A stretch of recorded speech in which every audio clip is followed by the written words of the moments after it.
Okay, so we're here live on Actual Radio Body. Actual Body Radio.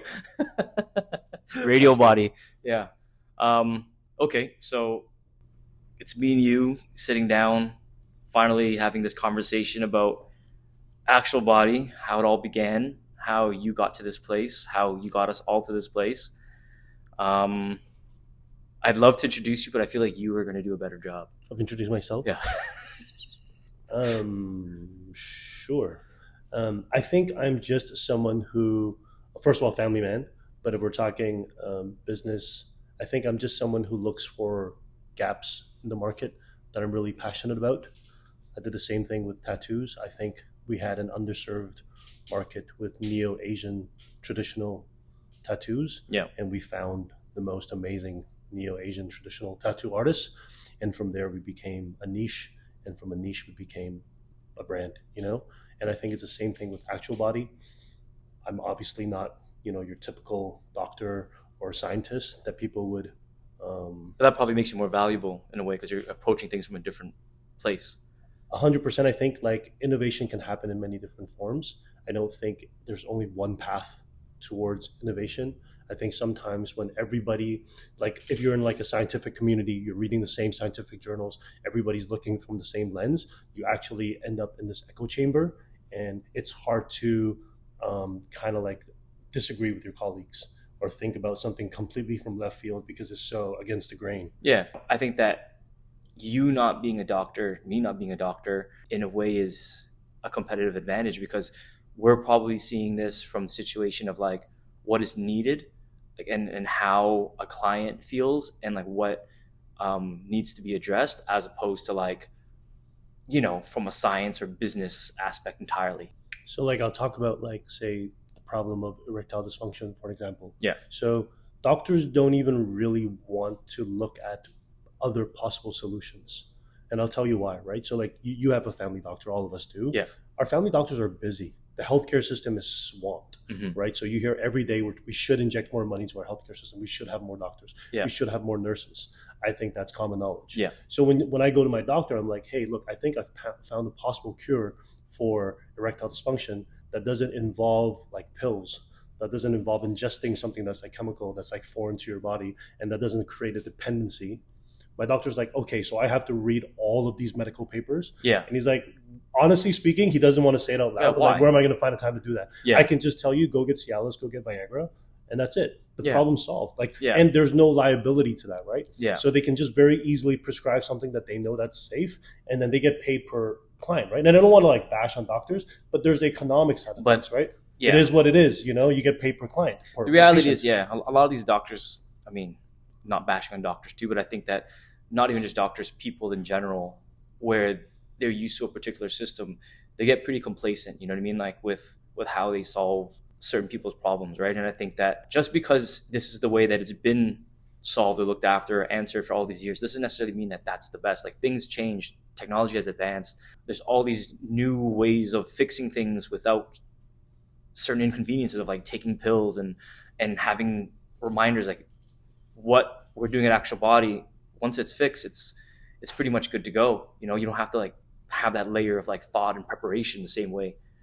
If you think about the economics of it, there's so much marketing dollars that was spent for Cialis and Viagra in order for these things to become mainstream.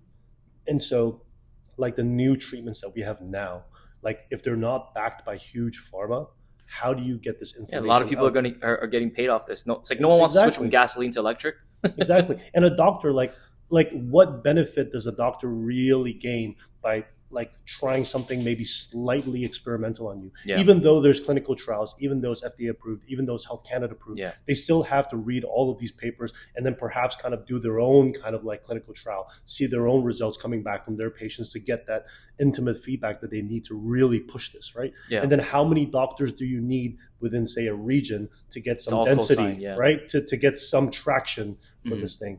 And so, but I think that's why, because since I'm not a medical professional, I guess by trade, I only look for things that would work against the grain, because otherwise, why should we exist? Yeah. There's no point to it at all. If I'm just going to promote the same horse and pony show that everybody else is trotting around, then there's no point for Actual Body to exist. Yeah. But I do think, though, that we actually have discovered something that works, has been clinically proven, and it's just not mass marketed.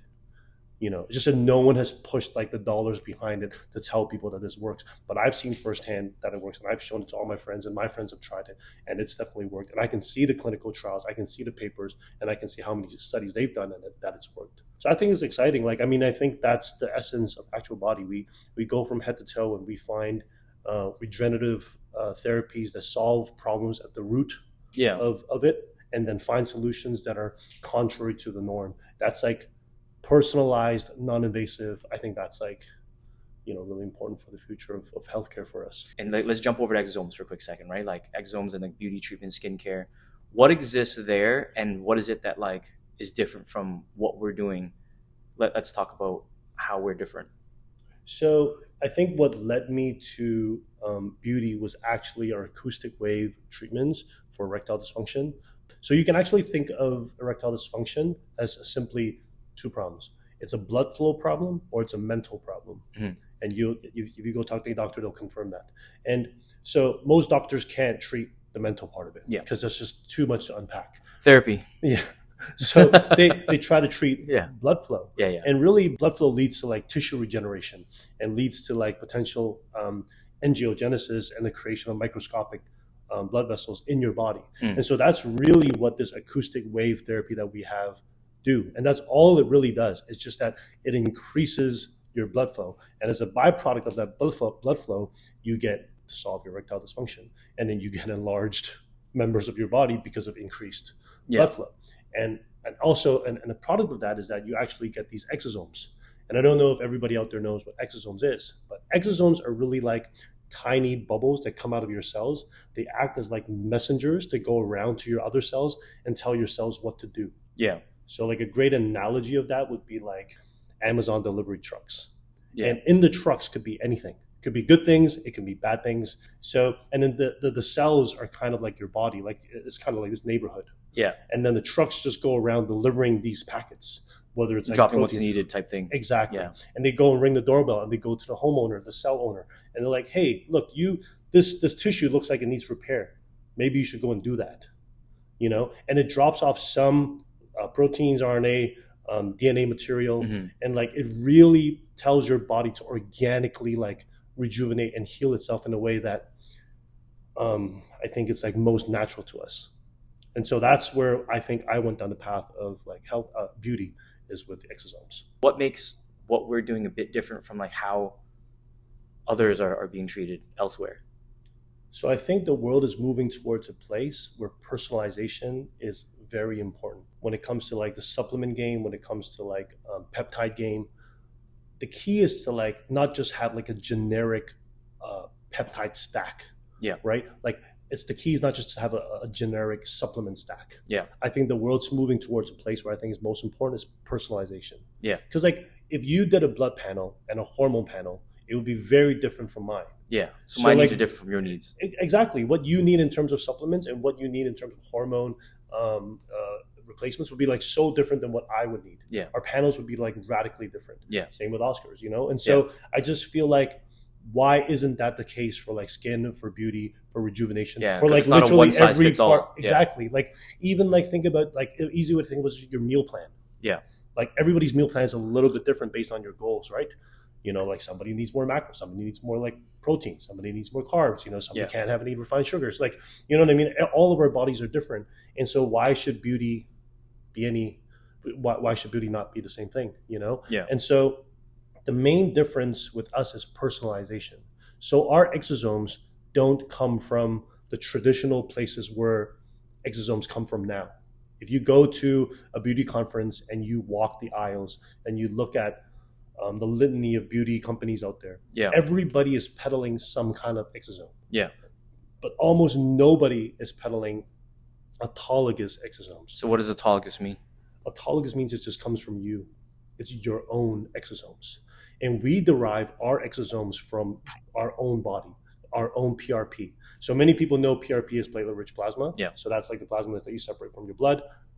PRP is basically like a soup of growth factors, the best growth factors, and is generally used for like quick healing wounds, any orthopedic like injuries that you have. So it's like great for stuff like that. Yeah. We derive our exosomes from the PRP. So you can imagine so wherever you derive your exosomes from is what the message will say, right? So think of it back into the Amazon warehouse guy. Yeah. If the Amazon warehouse goes to this place that has all these goodies and growth factors and you derived exosomes from there, obviously the messages that are going to come out from those exosomes are going to tell your body to like improve circulation, increase collagen, improve your elasticity, improve your tissue regeneration, reduce inflammation. Like that's all the good things that can happen. Yeah. And so you want that from yourself, because the alternative would be these other three things. You can either get it from a plant. I think, yeah. Which so is, it's not been, it's been, there's like debates about this, but I think they push it because they know they don't really want to use human exosomes, because some of it can be like counter to your not compatible or something like that. So, but there's like a lot of studies that plant derivatives just don't work very well. And then you can get exosomes from like cow colostrums. And again, same thing, you know, it hasn't been completely proven that cow colostrum is great for human tissue regeneration. Yeah. You know, and then finally, what does probably work well, but there's some debate about whether or not from the ethical side of things, but also from the procedural side of things, and then also from like a biocompatibility side of things, is from the umbilical cords of babies. Who are these babies? You know, where are these babies coming from? Like how regulated are these places that produce these exosomes? Are they like just mass nurturing these exosomes? Like, is it just one baby, you know? And so for me personally, I wouldn't want to put anything with any kind of like DNA material from another person into my own body. Or another thing, no matter how low the risk is. It's really hard to quantify that risk, right? And so nobody really knows, like, is it 1%? Is it 0.01%? You know? Yeah. So in your pursuit of like looking after yourself, you might actually damage yourself because you don't really know what's really happening. You're trusting, I guess, science that isn't entirely proven, you know, with plant cells and whatnot. Yeah. No one really knows what would happen 10 years down the road. Yeah. Right? I don't think, and the reason why like injectable exosomes isn't really a thing in North America is just that there hasn't been enough studies, there hasn't been enough time for you to really understand the long-term effects of exosomes on its own, and then exosomes from plants, cows, and other babies. Yeah. Now, exosomes from your own body, you can almost 100% surmise to be very safe because it's already within you. Yeah. All we're doing is extracting it from a certain part of our body, which in our case is the PRP portion of it. So that's where we're getting our exosomes from. And then we just inject it back into your body. So if it was to carry, it was to carry any disease or any risk, you would have had it to begin with. Yeah. And so all we're doing is kind of like extracting it and regionalizing it and putting it into a place where you really need it. Like, so if it's for hair, if it's for skin, you're just kind of like regionalize and multiplying the good parts of it. But the bad parts of it, if it does exist, you already carry within it. So like, it doesn't really matter. Yeah. So if we were to take these exosomes, you know, that like we're extracting and putting back into ourselves, and we're doing that with our skin and our face here, what are we expecting as like results, and what are we hoping to do for everyone? So the way to think about it is this. So PRP again is like a soup of growth factors. Yeah. And then we extract the exosomes from the growth factors. Yeah. So now you're carrying like the dual purpose of goodies. You're carrying the growth factors from the PRP, and then you're carrying all the messengers that are telling you, hey, you should really like tissue regenerate, and you should really like improve your elasticity. You should really boost collagen, and you're then upregulating it. We're multiplying it into the trillions, and we're re-injecting it through into your body. But Health Canada doesn't allow you to inject exosomes. We're the only company in North America and Europe that's actually patented a process that allows us to stabilize and encapsulate the exosomes and put it into a cosmetic. Yeah. So if you think about it, what happens with exosomes is that they coagulate and they die, right? So they need nature. So within, say, an hour or two, exosomes are no longer good once they're outside your body. Yeah. So generally, if you go to a beauty clinic and they do have like autologous exosome procedures, you would extract the PRP, then you would like extract the exosomes, but then you would immediately put the exosomes back onto your face, into your hair, wherever it is that you want growth and tissue regeneration. Yeah. That is available. What isn't available though is what happens post 2 hours if you constantly want these amazing growth factors and amazing messengers to tell your body to consistently rejuvenate. Like, imagine the way we think about it is, imagine if you could bring your beauty nurse with you home every single day and get a treatment every single Yeah. day for the cost of just a cream. Yeah. And that's where I think the magic of actual body is. That's like a problem that we solved that nobody else has solved.